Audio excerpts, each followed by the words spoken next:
Well, back many years ago when I was still a newcomer to Unity, I remember one Sunday listening to the talk being given by Reverend Bob McCartney at Fox Valley Unity in Batavia, Illinois.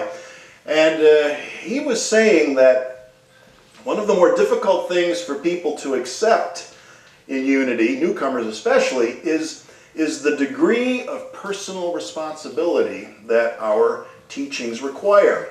And I remember something he used to say, and I heard him say this several different times, is that Unity is always a safe place, but it's not always comfortable.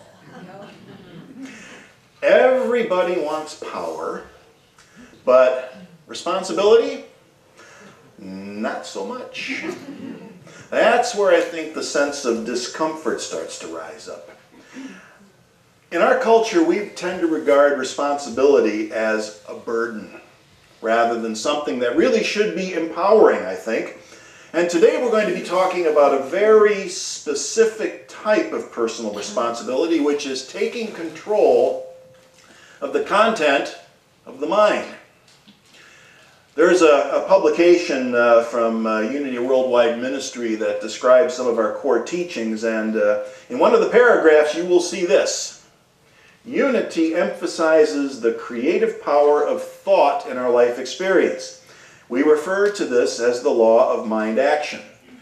When we take personal responsibility to choose life-affirming thoughts, words, and actions, we experience a more fulfilling and abundant life. That's the kind of thing that intrigued me in the early days, was this radical notion of personal responsibility that we have in Unity. It's not always comfortable, but it is empowering. Now, that was in contrast to what I had been learning in traditional Christian religion, because I had been told all along that we're not really responsible for our lot in life because we're in bondage to sin. We're slaves of Satan. Anyone ever heard that term? Slaves of Satan. Be a great name for a heavy metal band, don't you think? Slaves of Satan. Oh, yeah. Great name for a heavy metal band, but a really dysfunctional worldview when you think about it. Slaves of Satan, and there's nothing we can do about it. We need divine intervention, which is why Jesus had to die in order to break those bonds of slavery and free us from Satan and death, and all we have to do is to profess our belief, and it's all done for us. So, what kind of message does that send about responsibility? It tells us we're powerless. We don't have any responsibility. Someone has to do it for me. So, just exactly how responsible are we in truth?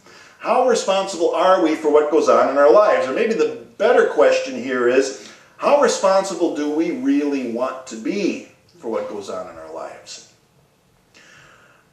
There once was a time when you would hear Unity ministers and teachers saying that we're responsible for everything that happens in our lives, from the common cold to cancer, and everything in between, including malfunctioning appliances and the weather outside. What was it in your consciousness that drew that to you? What was it in your consciousness that brought that situation about? And you're still going to hear some holdouts today who insist that's the way it works. And I respectfully disagree with those who claim that whatever we hold in consciousness will show up in the physical world. Now, there are some situations, of course, where that can happen. Example, I'm a lifelong smoker. I get no exercise. I have a heart attack, or I get lung cancer. I think we could say that I bear some or even a great deal of responsibility for bringing about those conditions. But we go too far when we claim that all events or physical circumstances are the result of something in my consciousness. Easy way to prove that. I know people back in the Midwest who are scared to death of tornadoes. With good reason, I think, but for these folks, it's a bit extreme. it becomes an obsession. During tornado season, every time a thunderstorm comes along, they live in fear that it might produce a tornado. These are persistent thoughts, very powerful, demonstrating and dominating their consciousness. And yet, I can't think of a single one of those people who has ever actually been in one or near one. Maybe even a better example, and I think all of us can relate to this, growing up in the United States during the Cold War. Everyone was worried about getting nuked by Russia. People practiced for it. Remember this? Duck and cover. There he is. Bert the turtle says, duck and cover. So we practiced for it. We didn't just think about it. We drilled it. We practiced for it. Now you want to talk about persistent thoughts and feelings held in the collective consciousness of almost an entire nation, and yet no outer manifestation. I mean, come on. Did we or did we not get nuked? We should be grateful that the law of mind action doesn't work like that. But on the other hand, look at what was going on in our collective consciousness during the Cold War. Fear, anger, suspicion, paranoia. At the level of consciousness, we were experiencing what you might call a kind of destruction, disease even. Nothing had to happen in the outer in order for us to reap what we were thinking. Our thoughts don't create reality, they create our experience of reality. There's no magic here. If I think I want a pizza, I have to go out and buy it, or get on the phone and order it, or make it from scratch at home. There's thought involved, yes, but there's a lot of other action steps. Principle like pizza doesn't allow us to skip steps. I can think about a pizza appearing in our oven at home for the rest of this service, and I can guarantee you that I'm not going to find one there when I get home. And if I do, I'll be sure to let you know about it, because that would really be something. Our thoughts don't create reality itself, they create our experience of reality. So, we want to guide our thought process to create the best experience that we can possibly imagine. Unity co-founder Charles Fillmore, he explained it this way. He said, "It is the law of spirit that we must be that which we would draw to us. If we would draw to us love, we must be love. Be loving and kind. If we would have peace and harmony in our environment, we must establish it within ourselves." The law of mind action, it's not about manipulating reality. We actually attract ourselves to people, situations, and things through the beliefs, the attitudes, and thoughts that we hold, both conscious and unconscious. It's not about controlling stuff out there. It's about getting ourselves in alignment with the creative principle that's at work in the universe so that those principles, that principle, can work through us. That's what it's about. And that's a kind of responsibility. When we take that kind of responsibility for what goes on in our thought world, it can be powerful or, as I said earlier, empowering. All right, another question. How much control do we exercise over our thought process? Do we consciously and intentionally regulate the content of our thoughts? Sometimes. Last year we offered a class, I know a lot of you attended. The class was called Waking Up, the Practice of Mindfulness. And we learned how challenging and how rewarding it was to learn to take responsibility for what goes on in our thought world. Everyone's mind wanders. That's what we found out. Everyone's mind wanders. It's what minds do even during meditation. Oftentimes meditation looks like this. You get a room full of people. The master is up there saying, "Be here now." There's a guy on his cell phone in the back of the room sitting on his cushion saying, "Yeah, I'm here at the retreat. I think I'm finally getting it." Right? That's what happens, and it's okay. It's okay. There are good reasons to let the mind wander. Seemingly random associations, we let the mind wander, it makes random associations that can really be the source of some wonderful creativity. I would never tell anyone to never let their mind wander. But I would say that it needs to be an intentional choice rather than default mode, and that's where the trouble can start. It's not very empowering if we persistently have trouble staying focused on the task at hand.